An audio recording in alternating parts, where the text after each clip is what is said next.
videos on Planner YouTube talk about how to not planner hop and how to just stay in one book. Even a lot of my videos, I talk about how to kind of improve your system and make your book work for you so you don't have to planner hop.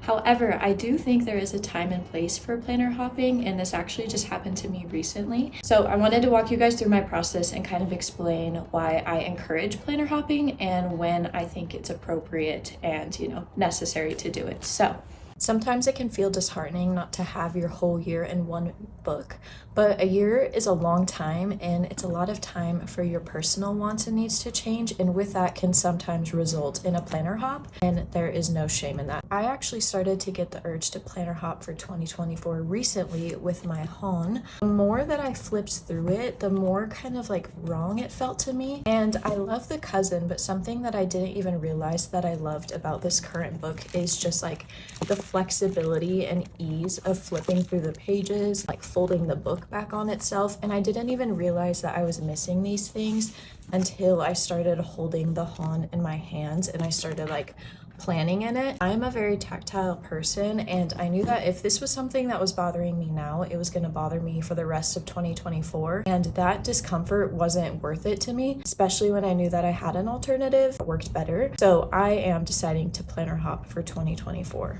I would much rather planner hop and find something that works better for me than force myself to use this notebook and get, increasingly frustrated with it and then just risk quitting altogether. So to figure out whether planning hopping will be beneficial for you, we need to reflect with a couple questions to figure out what the core issue is that is making you feel this urge to hop. Reflecting can also help us from unnecessary buying or overconsumption. Overconsumption in the planner community is a whole other video topic, but having a game plan can really save you your time and your money when you are seeking these other solutions. So the first question we want to ask when we are feeling this impulse is, does your planner not work for you, or are you just bored? In 2023, so this year, I learned that I am someone who does get easily bored if I don't switch things up. And originally I thought that my planner was the issue, when really it was just how I was using it. So you may not be able to differentiate if the planner is working for you or if you are bored or not. And that was me in June, and it took me leaving my cousin completely to realize that. So having the hindsight that I do, here is how I would recommend checking to see if your notebook is working for you or not. And by doing this, we can kind of validate whether a new planner is needed, or we might just be bored with our current system. I like to break this up into two categories. You guys know I love a good category. There are definitely other factors that play into this, but in my personal experience, these are the two most important components of a planner. First component is going to be the overall system. I like to call this the meat and potatoes of the planner. Think about like the contents, the layouts, the system itself. Does it work for you both functionally and creatively? Think about like available space, page numbers, things like that. And then the second component is going to be the format. If component number one is the meat and potatoes, the second component is going to be the plate that it is served on. So is the way the system is presented to you, does that work for you both functionally and creatively? So think book covers, the paper type, the weight of the book, the size, maybe having multiple books instead of just one. I would say that a majority of the time when people switch planners, it is caused by some sort of dissatisfaction with the system itself and its overall functionality. My past experience, that's been a big reason why I change books. But the format of a book can also play a huge role, especially for people with ADHD, tactile sensory sensitivity, and or someone who may be on the autism spectrum.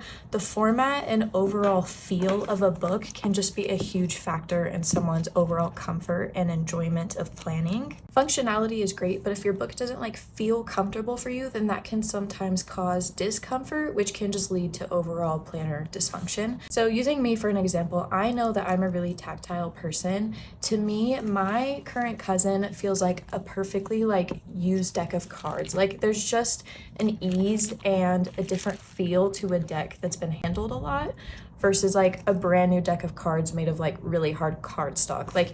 You can just feel the different levels of comfort and ease between the two, even though they are essentially the exact same thing and have the exact same contents, which is what that feeling felt like for me when I was handling my HON these past couple weeks. So I recommend planner hopping if your current book is not fulfilling one or both of those categories. I also want to preface that wants and needs change all the time, and that's okay. Again, a year is a very long time, and your changes and wants in a planner are completely valid, and sometimes those changes in your life will align with the book you already have, and sometimes they don't, and that's okay. So in each of these categories, you are going to list your non-negotiables and whether your current book is aligning with those or not. You may not even know what your non-negotiables are, especially if you're just beginning. Use these columns to just write down what you think you like or what you know you like in a planner and what you want your book to absolutely have. If we want to use me as an example again, in category 1, my non-negotiables are that in my planner,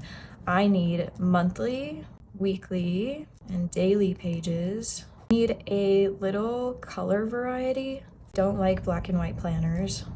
And then I'm also very picky about fonts sometimes. So these are kind of my non-negotiables, and in order for a planner to work for me, for the system itself, I need these things. In category 2, my non-negotiables are that I really like thin pages that I can feel my writing on. I like a thin cover. Thin pages. I like a thin cover, which I didn't even realize was a non-negotiable until, I didn't have one anymore.